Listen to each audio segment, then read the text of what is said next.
കഴിഞ്ഞ ദിവസം സമാപിച്ച CPM-ന്റെ ആലപ്പുഴ ജില്ലാ സമ്മേളനത്തിൽ അതാണ് കണ്ടത്.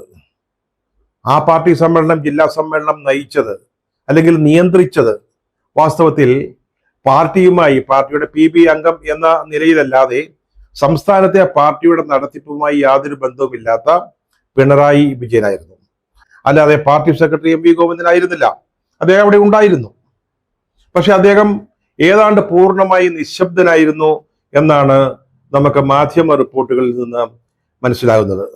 സാധാരണ ജില്ലാ സമ്മേളനങ്ങളുടെ പതിവെന്ന് പറയുന്നത് അവിടെ വരുന്ന വിമർശനങ്ങൾക്ക് അല്ലെങ്കിൽ നിർദ്ദേശങ്ങൾക്ക് ജില്ലാ സെക്രട്ടറി മറുപടി പറയും. പിന്നെ സംസ്ഥാന തലത്തിൽ എന്തെങ്കിലും കൂട്ടിച്ചേർക്കൽ വേണ്ടതുണ്ടെങ്കിൽ ഇപ്പോൾ സംസ്ഥാന നേതൃത്വത്തെക്കുറിച്ചുള്ള പരാതി അല്ലെങ്കിൽ ഭരണത്തെക്കുറിച്ചുള്ള എന്തെങ്കിലും വിമർശനങ്ങൾ, അത്തരത്തിലുള്ള വിമർശനങ്ങൾക്ക് പാർട്ടി സെക്രട്ടറി മറുപടി പറയും. അതാണ് സാധാരണ ഗതിയിൽ നടക്കുന്നത്. പക്ഷേ ആലപ്പുഴയിൽ അങ്ങനെ ആയിരുന്നില്ല.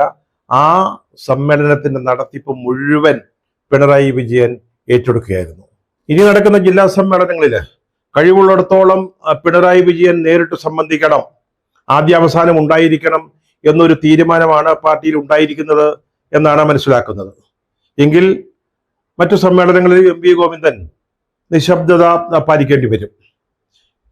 ഈ സംഭവ വികാസങ്ങൾ സംസ്ഥാന സമ്മേളനമാവുമ്പോഴേക്കും ഇപ്പോഴത്തെ പാർട്ടി സെക്രട്ടറി MV ഗോവിന്ദന്റെ അവസ്ഥ എന്തായിരിക്കും എന്നതിലേക്കും വിരൽ ചൂണ്ടുന്നുണ്ട്. MV ഗോവിന്ദൻ ഒരു സംസ്ഥാന സമ്മേളനത്തിലൂടെ പാർട്ടി സെക്രട്ടറി ആയ ആളല്ല.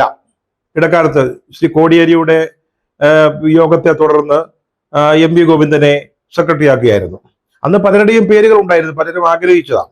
EP ജയരാജൻ വളരെ ആഗ്രഹിച്ചു. അതുപോലെ തന്നെ AK ബാലന്റെ പേര് അന്ന് അന്തരീക്ഷത്തിൽ വളരെ ശക്തമായിട്ടുണ്ടായിരുന്നു.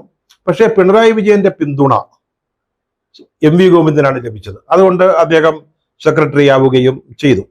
പക്ഷെ ഈ സമ്മേളനം നടക്കുമ്പോൾ കൊല്ലത്താണ്.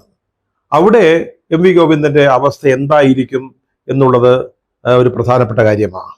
അദ്ദേഹം ഒഴിവാകുമോ, അദ്ദേഹത്തെ ഒഴിവാക്കുമോ, അത്തരത്തിലുള്ള ചില ചിന്തകള്, ചില മർമ്മരങ്ങള്, ഞാനതേ പറയുന്നുള്ളൂ, അങ്ങനെ ഉണ്ടാവുമെന്ന് പറയുന്നില്ല. പക്ഷെ അത്തരത്തിലുള്ള ചില അടക്കം പറച്ചിലുകൾ പാർട്ടിയിലും പാർട്ടിക്ക് പുറത്തും ഉണ്ടാവുന്നുണ്ട് എന്നുള്ളത് വളരെ ശ്രദ്ധേയമാണ്.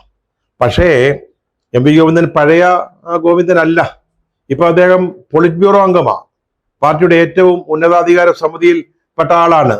അത്തരത്തിലുള്ള ഒരാളെ ഇവിടെ ഒരു സംസ്ഥാന സമ്മേളനം വിചാരിച്ചാൽ പെട്ടെന്ന് സെക്രട്ടറി സ്ഥാനത്ത് വന്നു. അദ്ദേഹത്തിന് ടേം ഒന്നും പൂർത്തിയായിട്ടില്ല. അദ്ദേഹം ഒരു ടേം പോലും പൂർത്തീകരിച്ചിട്ടില്ല. അദ്ദേഹത്തിന് ഈ 2 തവണ കൂടെയെങ്കിലും സെക്രട്ടറി ആവാം. അപ്പോ അത്തരത്തിലൊരാളിനെ ഒരു പാർട്ടിയുടെ സംസ്ഥാന സമ്മേളനത്തിൽ വെറുതെ അങ്ങ് മാറ്റാനോ നീക്കാനോ സാധിക്കുമെന്ന് കരുതുന്നില്ല. പക്ഷെ ഇത് CPM ആണ്, ഇപ്പോഴത്തെ CPM ആണ്, ഇന്നത്തെ CPM. ഒരുപക്ഷെ പോളിറ്റ് ബ്യൂറോയിൽ അംഗമായ ഒരാള് അദ്ദേഹത്തെ പാർട്ടി സെക്രട്ടറി സ്ഥാനത്തു നിന്ന് മാറ്റുന്നതിന് പോളിറ്റ് ബ്യൂറോയെ കൊണ്ട് അംഗീകാരം ആവശ്യമാണെങ്കിൽ പോലും നമ്മുടെ പിണറായി വിജയൻ തീരുമാനിക്കുകയാണെങ്കിൽ ഗോവിന്ദനെന്നല്ല, ആരാണെങ്കിലും ആരുടെയും പദവി എപ്പോഴും നഷ്ടപ്പെടാവുന്നതേ ഉള്ളൂ.